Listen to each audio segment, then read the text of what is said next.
Assalamualaikum warahmatullahi wabarakatuh.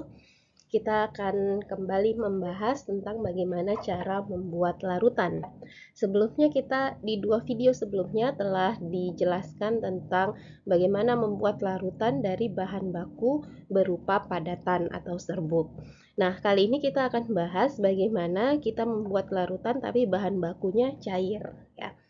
Contoh di sini misalnya kita mau buat larutan HCl atau asam klorida.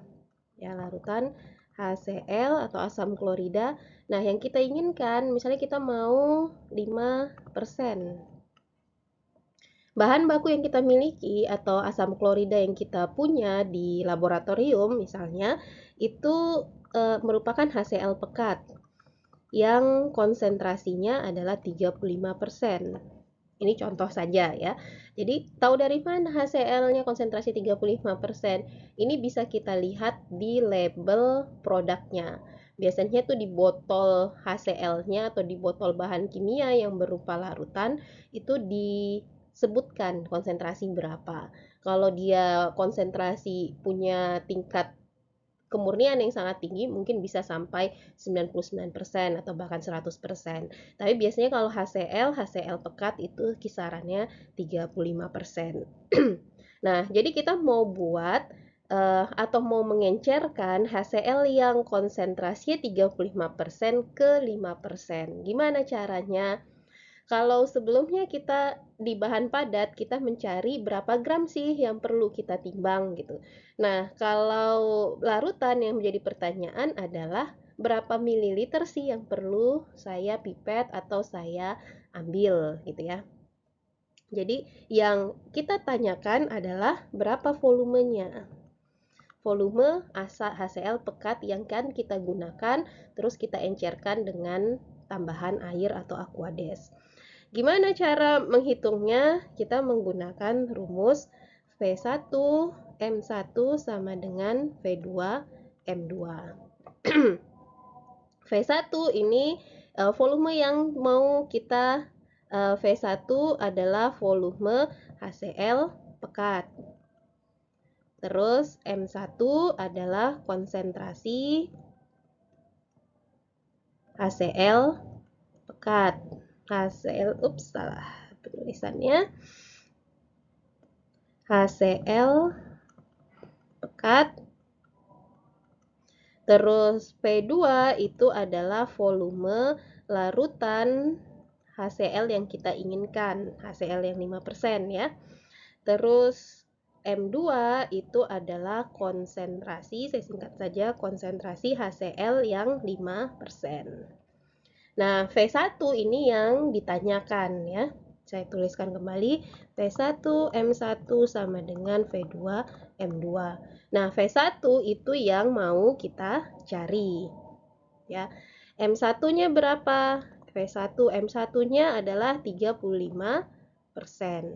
V2 kita mau jadi berapa gitu ya. Kita mau butuh HCl-nya berapa? Nah, misalnya kita mau bikin 100 ml. V2 100 ml, M2-nya berapa? M2-nya 5%. Nah, persen dengan persen di di sisi yang berseberangan maka bisa kita hapus. Jadi berarti sekarang V1 kali 35 sama dengan 100 ml dikali 5. 5 kali 100 itu 500 ya. Jadi V1 dikali 35 sama dengan 500 ml. Nah, V1 ingat bagaimana cara menghitung, yaitu berarti 35-nya pindah ke kanan dan dia jadi dibagi. Jadi 500 ml dibagi 35. Maka V1-nya adalah sekitar 14,28 ml. Ya. Nah, inilah yang kita pipet atau kita pakai gelas ukur, kita ambil HCl pekat sebanyak 14,28 ml. atau bisa menggunakan pipet volumetrik atau juga bisa menggunakan gelas ukur. Kalau gelas ukur mungkin tidak bisa kita sampai ke desimalnya.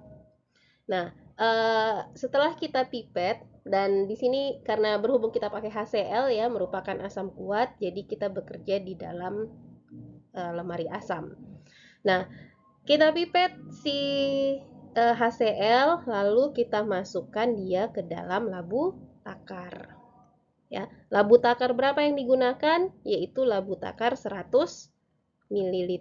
Jadi ukuran labu takar itu berbeda-beda, gunakan sesuai dengan volume yang kita inginkan jadinya berapa gitu ya. Jadinya 100 ml maka kita gunakan labu takar 100 ml. Kalau kita mau 250 ml kita gunakan labu takar 250. Tapi kalau misalnya saya maunya cuma 80 ml gitu. Nah, si labu takar kan tidak ada yang ukuran 80 ml. Lebihkan, jadi gunakan yang 100 ml. Lebih baik dia berlebih daripada kita tidak menggunakan labu takar. Karena kalau tidak menggunakan labu takar, maka konsentrasinya tidak seakurat kalau kita menggunakan labu takar ya. Nah, jadi 14,28 ml kita masukkan. Jadi ya si HCl pekatnya kita masukkan ke dalam labu takar. Setelah itu kita masukkan juga air ke sini hingga tanda tera. Terus dibolak-balikan si labu takarnya seperti di penjelasan video pertama, dibolak-balikan sebanyak sekitar 15 kali sehingga tercampurlah antara air atau aqueous dengan HCl. Maka larutan di dalam sini itu adalah larutan HCl dengan konsentrasi 5%.